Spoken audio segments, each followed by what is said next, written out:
Thought this was kind of a cool picture here. Did the first fairly heavy coat of filler primer, just spray on filler primer, and if you remember this piece, I printed in transparent filament, and I was saying it's really hard in transparent filament to see where your layer lines are and where you need to fill things and sand, and so I just took it outside. I'm using a 220 grit sanding block, foam sanding block, and as I was sanding it, I kind of turned it slightly towards the sun and noticed that the sun coming through the back was highlighting the places where I had sanded down to the actual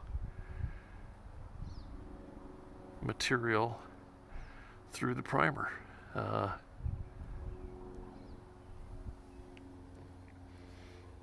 If you look at it like this, you really can't even see unless you get really up close. Some of the edges you can kind of see coming through.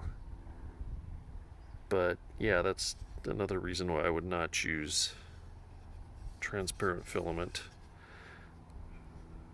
for printing your R2D2 parts. But like I said, I had this filament, it didn't cost me anything, and so I decided to use it up, and just happened to choose a part like this that has some intense sanding challenges here with the rounded corners and different levels that need to be flat and everything else. But yeah, I just thought that would be a cool little video piece to show the sunlight coming through the transparent plastic.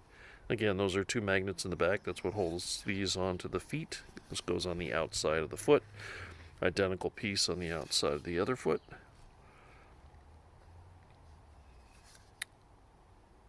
Yeah,